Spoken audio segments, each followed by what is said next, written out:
रहेगा। तुम्हारे पास ये सब फजूल की बातों के लिए फुर्सत है, मेरे पास नहीं। Enough of this nonsense.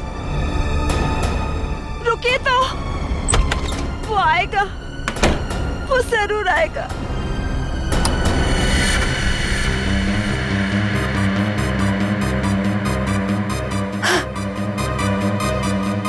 अमन, अमन जल्दी आइए। सूरज, वो देखिए सूरज।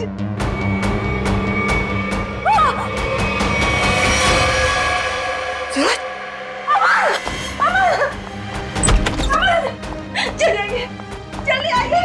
अरे अमन, सूरज गिर गया। कविता, आइए जल्दी, आइए। वो छत से गिर गया है, मैंने अपनी आंखों से देखा है। चलिए जल्दी। कविता क्या कर रही हो? अरे सबके सामने तमाशा मत करो प्लीज। अरे हमें सूरज को बचाना है। सूरज, सूरज। क्या हुआ मैम साहब, आप इस तरह चिल्ला क्यों रही हैं? कहाँ है सूरज? सूरज कहाँ गया? कौन सूरज मैम साहब? इस विंग में तो इस नाम के कोई भी साहब नहीं रहते। अमन, अमन मेरा यकीन करिए, सूरज को मैंने ऊपर बालकनी से गिरते हुए देखा था। यहीं गिरा था वो। देखो यहाँ तो कोई भी नहीं है कोई दिख रहा है? नहीं ना। कविता क्या कर रही हो तुम? मैम साहब जरूर आपने कोई बुरा सपना देखा होगा मैम साहब। नहीं, ना ही मैंने कोई सपना देखा है और ना ही मेरा ये कोई वहम है। मैंने उसे अपनी आंखों से देखा है, समझे तुम? कविता बस करो तुम। मैं अब और बर्दाश्त नहीं कर सकता। आज तुम्हारे इस वहम को मैं दूर कर ही देता हूँ। ये इसी मनुष्य फ्लैट से तुमने सूरज को कूदते हुए देखा था ना? यही है ना वो फ्लैट? मैं सच कह रही हूँ अमन, मैं सच कह रही हूँ। मैंने अपनी आंखों से देखा है उसे गिरते हुए।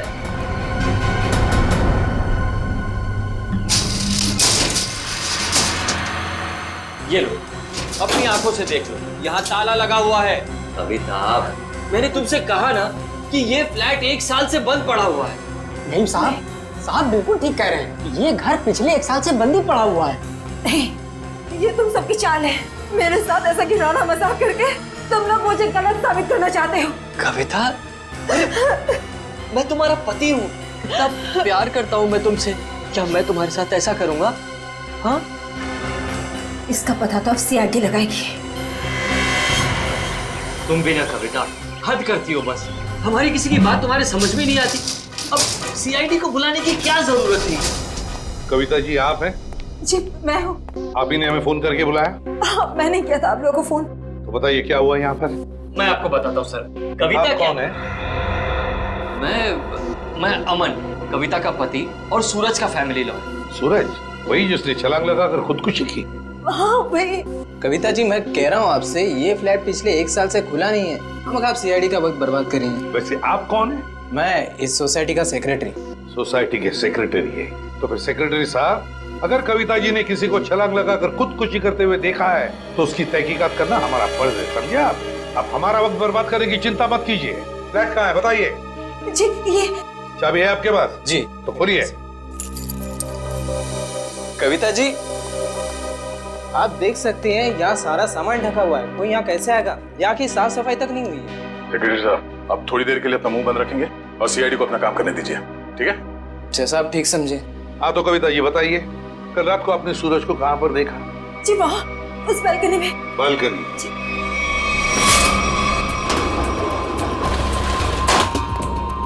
आइए बताइए, सूरज को कहाँ देखा था आपने? यहाँ खड़ा था। यहाँ पर? आज सर ये सब कल की बात नहीं, पिछले कई दिनों से मैं उसे यहीं देख रही हूँ। पर कविता जी ये हो कैसे सकता है? ये फ्लैट को बाहर से ताला लगा हुआ था और ये फ्लैट 6ठे माले पर है। भले ये फ्लैट 6ठे माले पर हो या 7वें माले पर, लेकिन यहाँ पर कोई तो आया था जरूर। कल रात को यहाँ पर कोई था, समझे? पर ये आप इतनी यकीन के साथ कैसे कह सकते हैं? ये मैं नहीं कह रहा हूँ, इस रेलिंग पर जो धूल जमी हुई है ना, ये हमें बता रही है। पर ये हो कैसे सकता है? कोई तो आया था यहाँ पे बालकनी में। ये बालकनी की रेलिंग पे ये मिट्टी देख रहे हो? यहाँ पे मिट्टी साफ है। ऐसा लगता है कोई यहाँ पे था जिसने इस रेलिंग के साथ छेड़छाड़ की। अब आप लोगों को मेरी बात पर यकीन हुआ ना सर? देखा अमन, मैं सच कह रही थी। एक मिनट। अगर किसी ने यहाँ से खुदकुशी की होती तो उसकी लाश कहाँ है? और इतने ऊपर से कूदने के बाद जमीन पर गिरते ही उसका सर फटा होगा, खून निकला होगा। जमीन पर ना उसकी लाश मिली, ना जमीन से खून के निशान, और तो और वॉचमैन तो कुछ देखता। अब हम देख लेंगे और पता भी लगा लेंगे। देख, नीचे चलते हैं।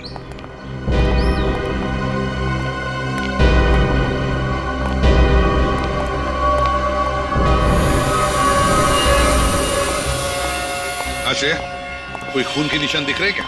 नहीं सर, अब तक तो यहाँ कुछ नहीं मिला है।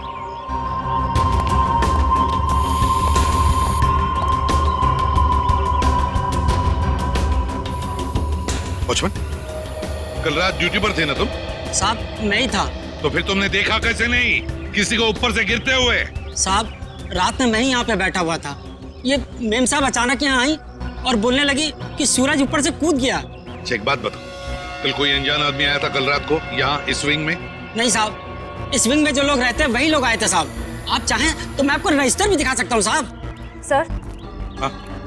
सर खून के कोई ट्रेसेस नहीं मिले वहाँ पे। ऐसे कैसे हो सकता है? आप लोगों को कुछ सबूत मिला है ना बालकनी में किसी की मौजूदगी का? मैं सच कह रही हूँ सर, मेरा यकीन कीजिए। कविता जी, हम आपका पूरा विश्वास कर रहे हैं, आप सच बोल रही हैं। मैं तो सच बोल रही हूँ, लेकिन मुझे लगता है कि ये लोग झूठ बोल रहे हैं। क्या मतलब? शायद ये लोग मुझे झूठा साबित करना चाहते हैं। लेकिन क्यों गलत साबित करना चाहते हैं ये लोग? ऐसा ही है सर, मेरे आने से पहले इन लोगों ने लाश को ठिकाने लगा दिया होगा, खून भी साफ कर दिया होगा। मेरा यकीन कीजिए, मैं सच बोल रही हूँ। कविता, तुम सबके सामने पतंग खड़ा कर रही हो। एक मिनट सर, आप नहीं सर, मैं सच बोल रही हूँ। सर, आप मेरी पत्नी की बातों को ज्यादा गंभीरता से मत लीजिए। दरअसल उसका दिमागी इलाज चल रहा है। दिमागी इलाज चल रहा है? क्यों, किस लिए? उसे हेलुसिनेशंस होते हैं सर। उसे ऐसे लगता है जैसे सब लोग उसके खिलाफ हैं। और जिस सूरज की वो बात कर रही है ना, उसकी तो 1 साल पहले मौत हो चुकी है। सूरज की मौत 1 साल पहले हुई थी? जी। अच्छा, और फिर भी इस बात का तो नजरअंदाज नहीं कर सकते ना कि आपकी पत्नी कविता ने किसी को ऊपर से छलांग लगाकर खुदकुशी करते हुए देखा है। एक बात बताइए, सूरज की मौत हुई कैसे थी? सर, सूरज ने फ्लैट से कूदकर आत्महत्या कर ली थी। वैसे आप कौन है? मैं सूरज का चचेरा भाई प्रतीक और ये मेरी पत्नी नताशा। एक बात बताइए, सूरज ने आत्महत्या क्यों की? सर, सूरज को अपने पिता से बहुत लगाव था और उनकी मौत के बाद उसके पास जिंदा रहने का कोई मकसद ही नहीं बचा था। कविता जी, एक बात बताइए, क्या आपने 1 साल पहले सूरज को कूदते हुए देखा था अपने घर से? तभी मैं इस शहर में नहीं थी सर। मेरे वापस आने के बाद मुझे बताया गया था, लेकिन मुझे यकीन ही नहीं हुआ। माँ बाप की मौत हर बच्चों के लिए बहुत बड़ा सदमा होती है, लेकिन इसका मतलब ये नहीं है कि आप अपनी जिंदगी का अंत ही कर दो। सर, मैं पूरे यकीन के साथ कह सकती हूँ कि सूरज जिंदा था। पिछले कई दिनों से मैं उसे देख रही थी। कविता, सर आप यकीन कीजिए सर। बस करो, तुम्हारी तबीयत ठीक नहीं है। हाँ? चलो घर चलो, तुम्हारे आराम का वक्त हो गया। अमन, मैं सच क्या है? एक्सक्यूज मी सर, सर, चलो मेरे साथ चलो। अमन, मैं सच बोल रही हूँ। सर, कविता आंटी को सूरज की मौत का बहुत गहरा सदमा लगा है, इसलिए उसके कूदने का दृश्य उनकी आंखों के सामने बार बार आता रहता है। सर, कविता आंटी की अपनी कोई संतान थी नहीं और वो सूरज को अपने बेटे समान मानती थी। सूरज को हॉस्पिटल कौन ले गया था? मैं, नताशा और अमन अंकल, हम तीनों मिलकर लेकर गए। सर, मैं भी था। आप? शेखर, सूरज के पिता का बचपन का दोस्त। कौन से हॉस्पिटल ले गए थे सूरज को? Sir, city hospital. City hospital. Suraj की मौत 1 साल पहले हुई है, तो पता लगाना पड़ेगा कि लोकल पुलिस स्टेशन का कौन सा ऑफिसर उस केस को देखता था, और फिर उसे लेकर सिटी हॉस्पिटल जाना पड़ेगा। 16 दिसंबर 2012 की रात थी जब सूरज को इस हॉस्पिटल में लाया गया था। काफी नाजुक हालत थी उसकी, कंधा टूट गया था उसका, सर पे भी गहरी चोट आई थी। लग नहीं रहा था कि वो बचेगा। लग नहीं रहा? बिल्डिंग से कूद के उसकी मौत हो गई थी ना? मौत? नहीं सर, इस हॉस्पिटल के डॉक्टर इतने काबिल थे, उन्होंने उसको बचा लिया था। क्या सूरज जिंदा है? नहीं सर, वो मर चुका है। अरे अभी तो तुम कह रहे थे कि डॉक्टरों ने उसे बचा लिया था। सर, वो बच गया था और उसके जीने की पूरी तमन्ना खत्म हो चुकी थी। हॉस्पिटल से ऑपरेशन के 3 दिन बाद ही वो हॉस्पिटल से भाग गया और फिर ओडाला के ब्रिज से जाकर उसने आत्महत्या कर ली। ओडाला ब्रिज? मतलब सूरज की मौत बिल्डिंग से कूदने से नहीं, ओडाला ब्रिज से कूदने से हुई है। मगर सर, सूरज के घर वालों ने हमसे झूठ क्यों कहा? ओके, उसका तो पता हम लोग लगा ही लेंगे। पहले जरा उस डॉक्टर से मिलते हैं जिसने सूरज की जान बचाई थी। सूरज का ऑपरेशन डॉक्टर रेणुका ने ही किया था। डॉक्टर रेणुका? जरा बुलाइए उन्हें। पर अब डॉक्टर रेणुका इस हॉस्पिटल में काम नहीं करती हैं। काम नहीं करती? क्या मतलब? सर, जिस दिन सूरज हॉस्पिटल से भाग गया था उस दिन डॉक्टर रेणुका भी हॉस्पिटल में आखिरी बार ही दिखी थी। सर, हो सकता है डॉक्टर रेणुका ने ही मदद की हो सूरज की हॉस्पिटल से भागने में, क्योंकि इतनी गहरी चोट लगने के बाद कोई आदमी अकेले तो भाग नहीं सकता। ठीक है। जब सूरज का ऑपरेशन हो रहा था तो आप भी थी ना ऑपरेशन थिएटर में? हाँ सर, सूरज का बच पाना तो लगभग असंभव था, मगर डॉक्टर रेणुका ने तो कमाल कर दिखाया। उन्होंने सूरज की जान बचा ली। हॉस्पिटल में सब लोगों ने उनकी तारीफ भी की थी। जब सूरज इतना घायल था तो वो हॉस्पिटल से भागा कैसे? आपके हॉस्पिटल की सिक्योरिटी ठीक नहीं लगता है? पता नहीं सर कैसे भाग गया। डॉक्टर रेणुका ने तो उन्हें नींद का इंजेक्शन भी दिया था। लगभग 3 घंटे तक तो उन्हें होश ही नहीं आना चाहिए था। ठीक है, आप जरा हमें रेणुका जी के सारे डिटेल्स दीजिए, सारे रिकॉर्ड्स। ओके ओके सर, मैं अभी लेकर आती हूँ। रेडी? पता करो उस रात सिक्योरिटी में कौन था, लेके आओ। सचिन, आप इनके साथ होडाला ब्रिज जाओ, देखो कहां से छलांग मारी थी उस सूरज ने। सर आइए। आदे? नहीं, अभी तो मैं हॉस्पिटल में ही हूँ। हाँ, कुछ हैरत अंगेज चीजें पता चली है, मिलके बताता हूँ। Okay okay, bye. सर, उस रात ये वॉचमैन ड्यूटी पे था। एक घायल आदमी हॉस्पिटल से भाग गया है? ड्यूटी पे सोते हो क्या? साहब, मैंने उसे रोकने की पूरी कोशिश की थी, लेकिन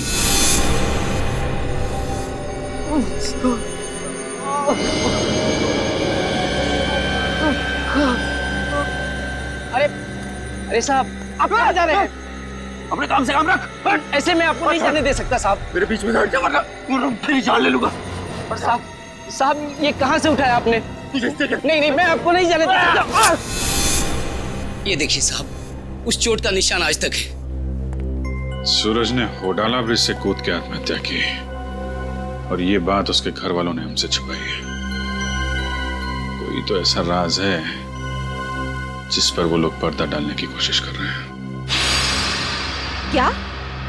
सूरज की मौत बिल्डिंग से कूदने से नहीं बल्कि होडाला ब्रिज से छलांग लगाने से हुई थी? और इतनी बड़ी बात तुम लोगों ने मुझसे क्यों छुपाई? सिर्फ आप ही से नहीं कविता जी, इतनी बड़ी बात सीआईडी से भी छुपाई गई है। कानून से कोई बात तब छुपाई जाती है जब जुर्म के ऊपर पर्दा डालने की कोशिश की जा रही हो। हाँ? ये बात हमने कविता से इसलिए छुपाई थी, हम नहीं चाहते थे कि कविता सूरज के वापस लौटने की झूठी उम्मीद में जिए। जी हाँ सर, मौत बिल्डिंग से कूदकर हुई हो या फिर होडाला ब्रिज से छलांग लगाकर, सच तो ये है कि सूरज अब कभी भी लौटकर वापस हमारी जिंदगी में नहीं है। माना सूरज ने होडाला ब्रिज से नीचे छलांग लगाई, मगर किसी को उसकी लाश मिली? तो आप लोग इतने यकीन के साथ कैसे कह सकते हैं कि सूरज मर चुका है? मैं जानती थी कि सूरज जिंदा है और वो वापस जरूर आएगा।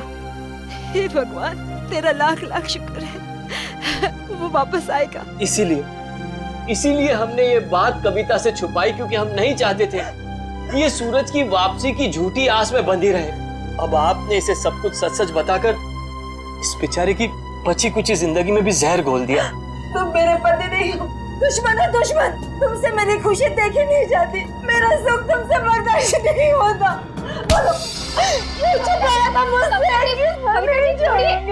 कविता जी संभालिए। छोड़िए, अब तो खुश है ना आप लोग हमारे घर में झगड़ा लगाकर? आपके घर के झगड़े से ज्यादा जरूरी फिलहाल हमें यह जानना है सूरज जिंदा है या नहीं। और अगर वो जिंदा नहीं है तो फिर कौन है वो आदमी जो नकली सूरज बनकर ये खेल खेल रहा है? अच्छा, ये है डॉक्टर रेणुका, इसने बचाया सूरज को। हाँ सर, इनके घर पे पूछताछ करने पे इनके नौकर ने बताया कि हॉस्पिटल की नौकरी छोड़ने के 1 हफ्ते बाद ये सिंगापुर चली गई थी। हॉस्पिटल से नौकरी छोड़ने के बाद ये सिंगापुर चली गई, तो फिर कभी ना कभी तो वापस आती होगी। नहीं सर, वापस आना तो दूर की बात है, इन्होंने एक फोन तक नहीं किया। अरे, एक फोन तक नहीं किया? बड़ी अजीब बात है। कोई अपना घर नौकर पर सौंप जाता है तो कभी ना कभी फोन करके पूछताछ तो करता है घर की हालत के बारे में। हाँ सर, पर इन्होंने ऐसा बिल्कुल नहीं किया। और सर, नौकरों की पगार हर महीने सीधे उनके अकाउंट्स में डाल दी जाती है, वो भी कैश। नहीं, कुछ और ही चक्कर है, कुछ और ही चक्कर है ये। सर, ये धीरज, इन्होंने सूरज को घोटाला ब्रिज से कूदते हुए देखा था 1 साल। क्या तुम्हें पूरा यकीन है कि वो सूरज ही था? जी सर, पुलिस ने उस वक्त उसकी फोटो दिखाई थी, वही सूरज था। क्या यही था वो? हैं? जी सर, यही सूरज था। अगर तुमने सूरज को ब्रिज से कूदते हुए देखा तो तुमने उसे बचाने की कोशिश क्यों नहीं की? रोका क्यों नहीं उसे? सर मुझे नहीं मालूम था कि ये कूदने वाला है। मैंने समझा कि बस यूं ही टहलने के लिए आया होगा। जब तक मैं कुछ समझ पाता, इन्होंने वहां से छलांग लगा दी। कब हुआ ये? सर रात तकरीबन 1 बजे की।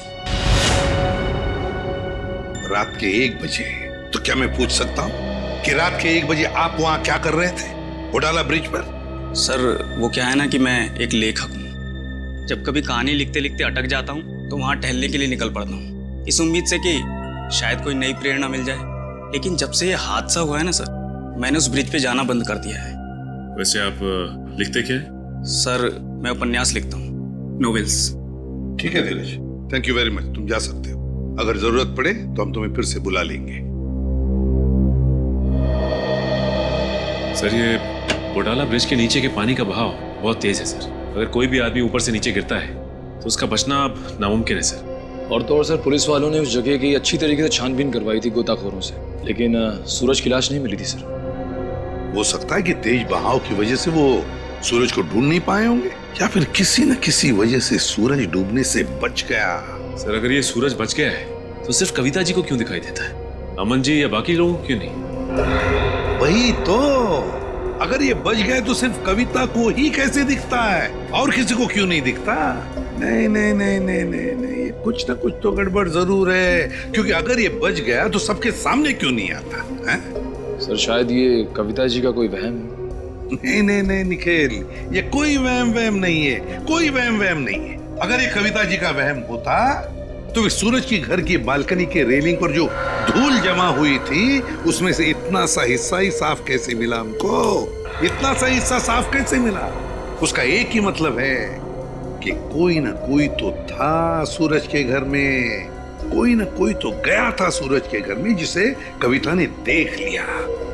मगर कौन गया था सूरज के घर में? है कौन ये?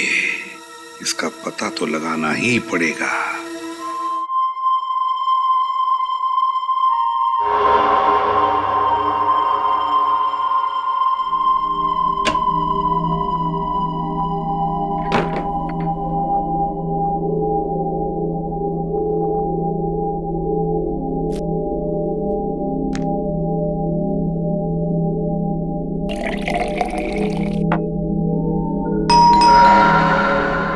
इस वक्त कौन हो सकता है?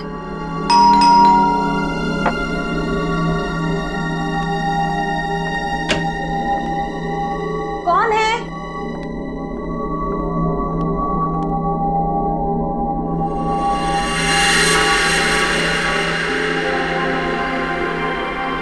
सूरज, सूरज, आज सबके मुंह पे ताला लग जाए। हाँ? सूरज, अब कहाँ चले गए? सूरज कहाँ? सूरज बंद करो ये मजाक, कहाँ हो तुम? सूरज आ जाओ अभी। सूरज मेरी आंखें तरस गई है तुम्हें देखने के लिए। सूरज, सूरज कहाँ हो सूरज तुम? सूरज, सूरज। कविता आंटी, सूरज तुम ऊपर जा रहे हो ना? आप ठीक हो ना? मुझे तुम्हारे कदमों की आवाज आ रही है। सूरज रुक जाओ। आप ऊपर क्यों जा रही हो? सूरज रुक जाओ, रुक जाओ सूरज। कविता आंटी इस वक्त आप छत पर क्यों जा रही है? सूरज, सुना ही नहीं होगा। सूरज, सूरज मैं जानती हूँ कि तुम छत पर आके छिपे हो। देखो अब अच्छे बच्चे की तरह वापस आ जाओ। अब मेरे सब्र का और इम्तिहान मत लो सूरज। कहाँ हो तुम? अब अगर तुम 5 गिनने तक बाहर नहीं आए ना, मैं तुमसे कभी बात नहीं करूंगी। 1, 2, 3, 4।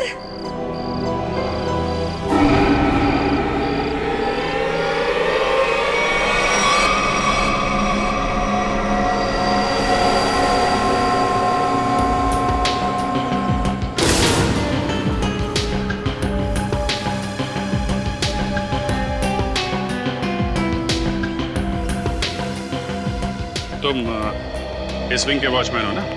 जी साहब। कैसे हुआ ये सर? साहब कल रात तकरीबन 2 बजे मुझे किसी की चीख सुनाई दी। देखा लहूलुहान जमीन पर पड़ी हुई थी। सर मैं सोच भी नहीं सकता था कि सूरज के गम में कविता आत्महत्या। पता नहीं आजकल के लोग इतना कमजोर क्यों हो गए। दुख बर्दाश्त करने की किसी में भी शक्ति नहीं रही। सर ये देखिए।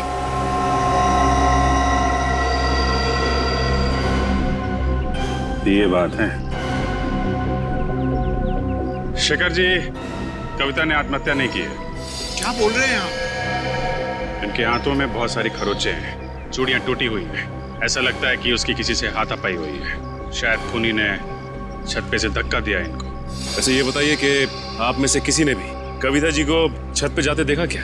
हाँ सर, मैंने देखा था। वो ऊपर जा रही थी सीढ़ियों से। मैंने उन्हें आवाज भी दी थी पर उन्होंने सुना नहीं। कविता जी अकेले छत पे जा रही थी या उनके साथ में कोई और भी था? वो अकेली थी सर, और वो बार बार सूरज का नाम ले रही थी सर। मतलब सर ये सूरज भी छत पे ही था? हो सकता है, या फिर वो आदमी जो सूरज बनने का नाटक कर रहा है। ये अमन जी नहीं दिखाई दे रहे? कहाँ है वो? पता नहीं जी, सुबह से उसका नंबर ट्राई कर रहा हूँ लेकिन फोन ऑफ है। सर वो घर पे भी नहीं है। शायद ऑफिस में हो। ऑफिस के नंबर पे डायल करके देख, कहाँ है वो? कल रात कोई अनजान आदमी आया था यहाँ पे? नहीं साहब, मैंने किसी को नहीं देखा। सो रहे थे क्या? नहीं साहब, मैं सच कह रहा हूँ। मैं कल रात जाग रहा था और मैंने किसी को नहीं देखा इस विंग में जाते हुए। अगर जाग रहे थे तो किसी और को कविता के साथ छत पे जाते हुए क्यों नहीं देखा तुमने? मुझे तो ये भी नहीं पता साहब कि कविता मैम छत पे कैसे चली गई। छत का दरवाजा हमेशा बंद रहता है। चाबी किसके पास रहती है? चाबी मेरे पास रहती है साहब। लाओ चाबी लो। सर ये देखिए, चाबी में चिकनाहट है। चिकना तो है। साबुन, लगता है किसी ने साबुन पे चाबी का निशान लिया है और डुप्लीकेट चाबी बनाई है। नहीं साहब, मैंने किसी को चाबी नहीं दी थी साहब। तुमने कुछ नहीं किया, लेकिन लापरवाही तो की है ना तुमने। केबिन में तुमने चाबी लावारिस छोड़ दी होगी और इस बात का फायदा उठाकर किसी ने डुप्लीकेट चाबी बनवा ली। खूनी जो कोई भी है, छत पे जरूर कोई निशान छोड़ा होगा उसने। बॉडी को पोस्टमार्टम के लिए भिजवा दो।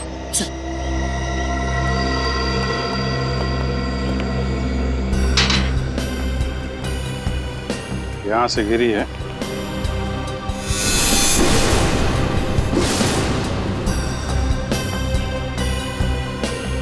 चूड़ी, इसका मतलब यहीं से खूनी ने कविता जी को नीचे फेंका है। यहीं पे हाथापाई हुई होगी और खूनी ने कविता को यहां से फेंक दिया है।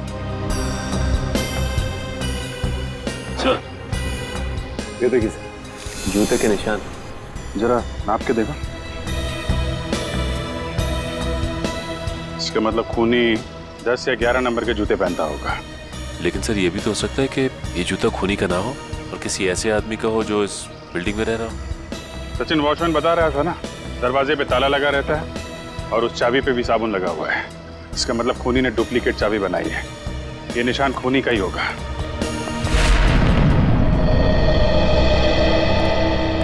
क्या पता चला ऑफिसर? सर उनके ऑफिस ने बताया कि अमन जी कल दिल्ली जाने वाले थे कॉन्फ्रेंस के लिए, लेकिन वो दिल्ली पहुंचे ही नहीं। दिल्ली पहुंचे ही नहीं? हाँ सर, उनकी फ्लाइट की टिकट ही बुक थी लेकिन वो मुंबई एयरपोर्ट तक ही नहीं पहुंचे। सर कहीं ऐसा तो नहीं कि अमन जी ने ही कविता जी को? कैसी बात कर रही हैं आप? अमन कविता से बहुत प्यार करता था और वो कविता के लिए अपनी जान तक दे सकता था। ऐसी बात है तो फिर अमन गायब क्यों हो गया? बीवी की मौत हो गई और पति लापता? सर मुझे शुरू से ही अमन के हाव भाव कुछ ठीक नहीं लग रहे थे। क्या मतलब? सर अमन जी शुरू से ही हमारे परिवार के वकील रह चुके हैं। सूरज के माता पिता की मौत के बाद उन्होंने कभी किसी को बताया ही नहीं कि जायदाद का बंटवारा कैसे होगा। सर मुझे लगता है अमन के दिल में खोट है, वो खुद ही सारी जायदाद हड़पना चाहता है। और हो सकता है कविता आंटी को सूरज बन के डराने के खेल में उन्हीं का हाथ हो। खैर अमन इसमें शामिल है कि नहीं ये तो हम लोग पता लगा ही लेंगे, लेकिन ये बात तय है कि ये सारा खेल जायदाद की वजह से ही रचा जा रहा है। सूरज अगर बिल्डिंग में आया था तो आसपास जरूर किसी ने देखा होगा। हाँ सर, सामने पान की दुकान है सर। अरे भाई सुनो, आइए साहब 4 पान लगा देता हूँ। मैडम के लिए मीठा पान, चेरी वाला। अरे नहीं नहीं, पान बाद में खाएंगे, थोड़ी बात कर लेते हैं पहले। हाँ जी कहिए। अच्छा ये बताइए कि आपकी दुकान कितने बजे तक खुली रहती है? सुबह 9 से रात के 11 बजे तक। क्या आपने इस आदमी को कल इस इलाके में देखा था? अरे आप लोग तो ऐसे बातें कर रहे हैं जैसे आप लोग सीआईडी वाले हैं। ठीक पहचाना आपने? अरे आप तो सचमुच में सीआईडी वाले हैं। देखा था इसको? जी साहब, कल रात को इस आदमी को देखा था। ठीक से याद है तुम्हें? कोई धोखा तो नहीं हो रहा? जी साहब, मेरी नजर 6x6 की है, कभी धोखा नहीं खाती। मतलब सर सूरज जिंदा है? इसका मतलब वो जो जूतों के निशान हमें बिल्डिंग के छत पे मिले थे वो सूरज के थे और उससे नहीं कविता को मारा है। मतलब सर ये जुर्म अमन और सूरज दोनों मिलके कर रहे हैं। ये भी तो हो सकता है कि कविता जी का खून सूरज ने किया और अमन को जबरदस्ती ले गया अपने साथ। लेकिन सर कविता जी तो सूरज के लिए उनकी माँ की तरह थी, फिर उन्होंने कविता जी को छत से क्यों गिराया? साहब, क्या इस आदमी ने किसी को छत से धक्का दे दिया? शायद किसी का खून किया है इसने। और कुछ जानते हो इस आदमी के बारे में? जी साहब, इसने अपनी कार गलत जगह पार्क की थी। टोइंग वाला आया और कार उठा के लेके चला गया। कहाँ पे पार्क की थी गाड़ी? वहाँ साहब, वहाँ खड़ी थी। XYZ 040925। पता लगा किसके नाम पे रजिस्टर्ड है ये कार? अच्छा वो सर इस सूरज का ठिकाना मिल गया, वरना ये आदमी तो अपनी टो हुई गाड़ी लेने भी नहीं आया। और आता भी कैसे? चोरी की गाड़ी जो थी एक एक कदम फूक फूक के रख रहा है ये सूरज। हाँ सर, और छुपने के लिए भी उसने एक ऐसा ठिकाना चुना जो एक NRI का। हाँ, एक NRI का, एक ऐसा आदमी जो महीनों तक अपनी घर की हालत देखने के लिए आता तक नहीं। यहाँ पे ताला लगा हुआ है। बोल दो।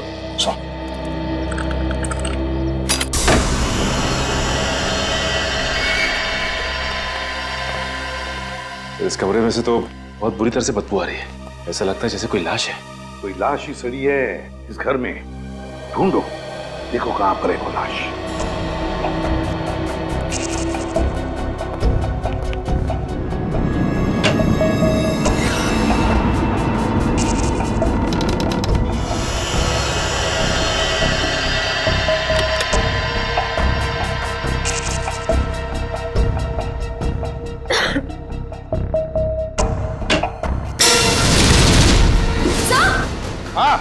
सर जल्दी आइए।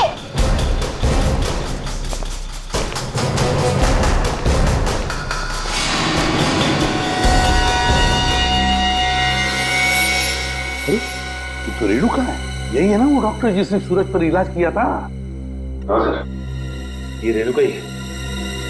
लेकिन सर इसके नौकर ने तो बताया था कि रेणुका सिंगापुर गई। जरूर रेणुका ने झूठ कहा था अपने नौकर को कि वो सिंगापुर जा रही है। सर ये देखिए, गले पे निशान। ऐसा लगता है किसी तार से गला घोंट के मारा गया है। बिल्कुल पतला सा था, और जिस तरह से बदबू आ रही है, जिस तरह से ये लाश सड़ी है, लगता है 2-3 दिन तो हुए हैं इस खून को। सर ये देखिए, उसके हाथ पे भी निशान है। वो इधर भी। सर ये निशान इस चीज का हो सकता है। ये निशान लगता है किसी रस्सी वस्सी से होते हैं ना निशान, खींचते वक्त वैसे लगते हैं ये निशान। ढूंढो जरा इस कमरे में, जो भी चीज है, जिस चीज से ये निशान बना है, यही कहीं मिलना चाहिए।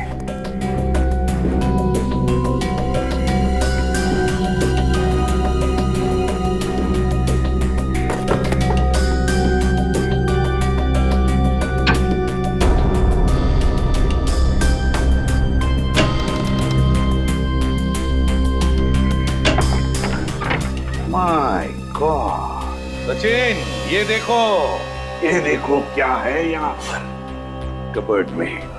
डमी।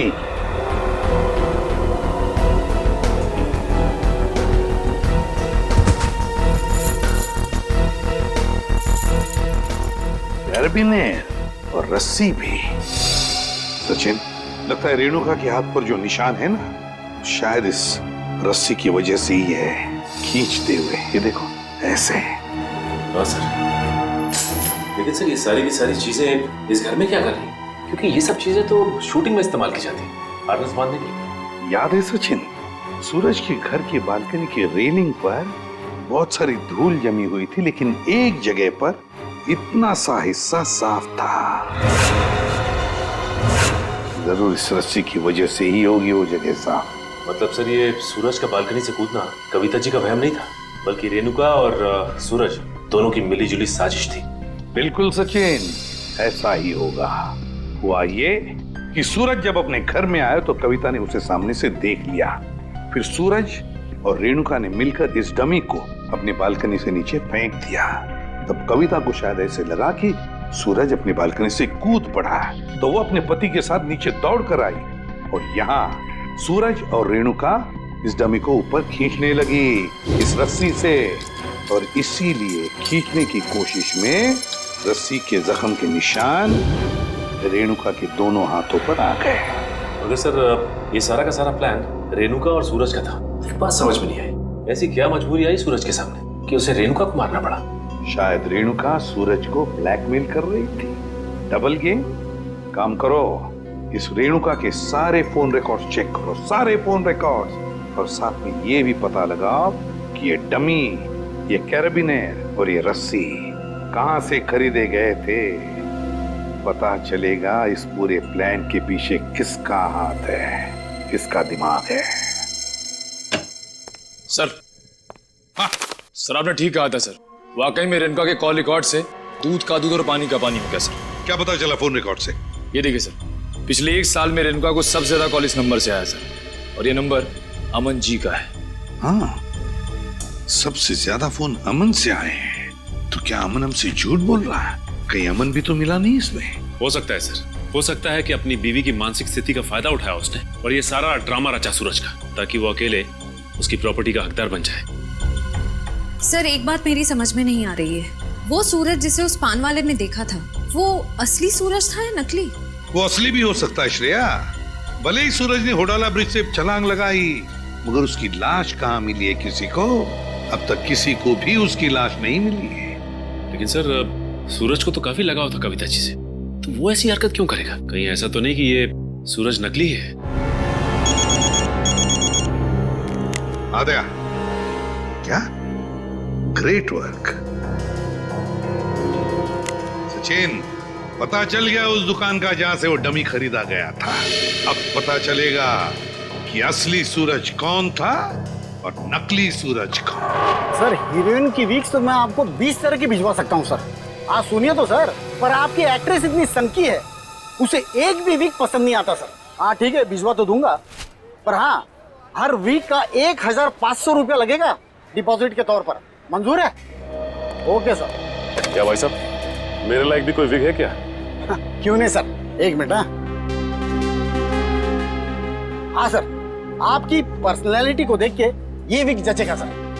नहीं, मेरे हिसाब से इनके ऊपर ये विग सूट करेगी, और मेरे ऊपर ये वाली, और फ्रेडी तुम्हारे ऊपर ये थोड़े लंबे बाल चाहिए ना, इनके ऊपर ये वाला जचेगा। सर, ये कैसा मजाक है?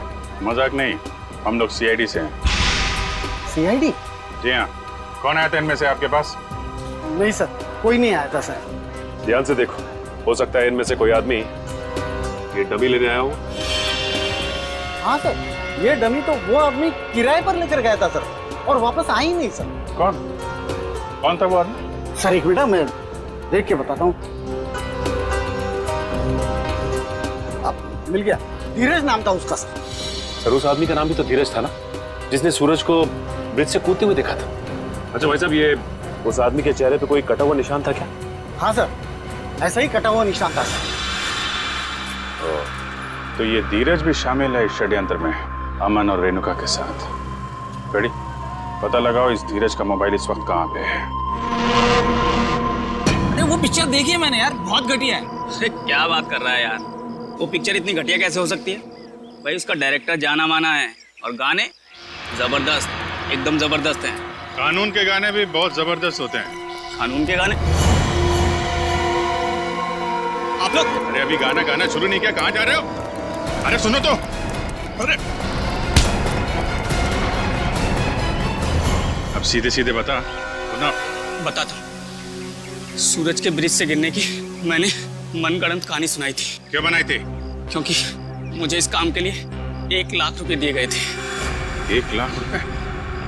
किसने दिया था? उसका नाम है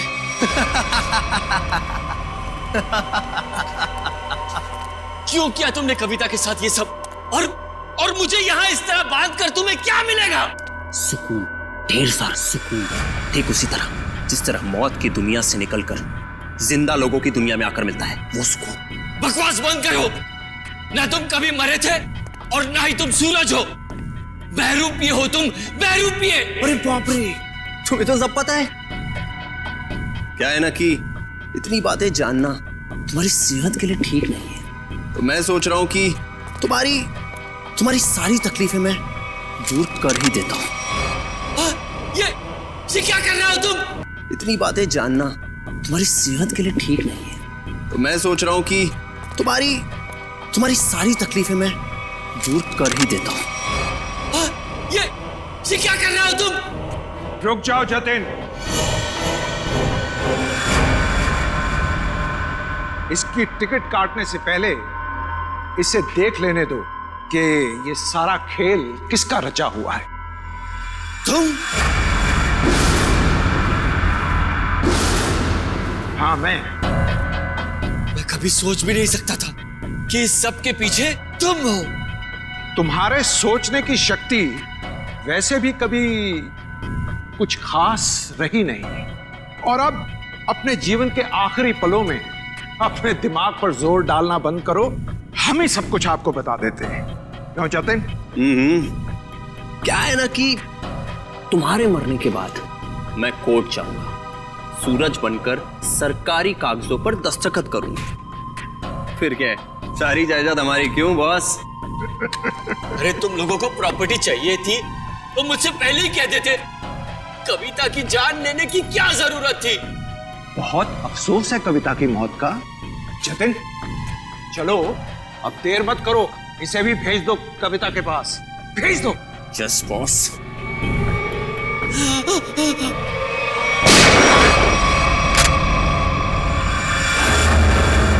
सब कुछ सुन लिया हम लोगों ने। अगर बाकी मुजरिम भी आप लोगों की तरह अपना जुर्म अपने आप कबूल कर लें तो सीआईडी का काम काफी आसान हो जाएगा।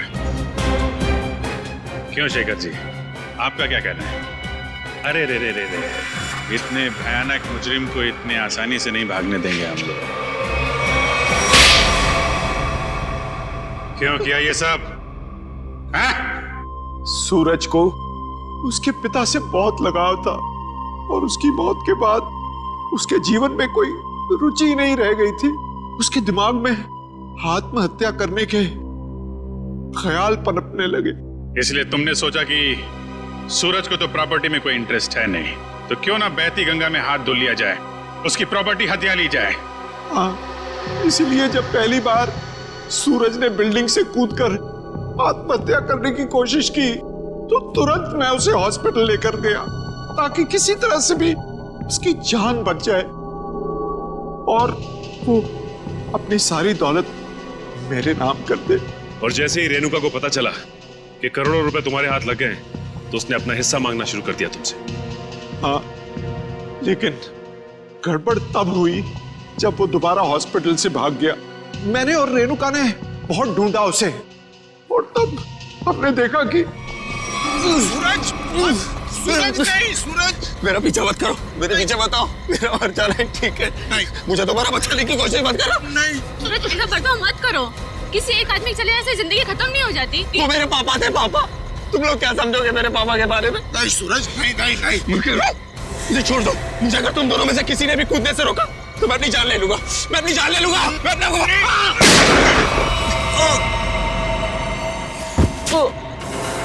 क्या सूरज को तुमने मार डाला? जानबूझकर नहीं मारा, गलती से गोली चल गई थी और फिर उसकी लाश को हमने नीमवाड़ी के जंगल में दफना दी। और फिर धीरज को तुमने अपना झूठा गवाह बना लिया ताकि कानून को गुमराह कर सको। हाँ, और जब हमें जतिन मिला जो सूरज का हम शक्ल था तो मुझे ऐसा लगा कि शायद कुदरत यही चाहती है कि मैं करोड़ों का मालिक बनूं, वरना ऐसा संयोग क्यों होता? कुछ संयोग इसलिए होते हैं कि ताकि अपराधियों को उनके किए हुए की सजा मिल सके। तुम दोनों फांसी की तैयारी करो, फांसी होगी तुमको, फांसी।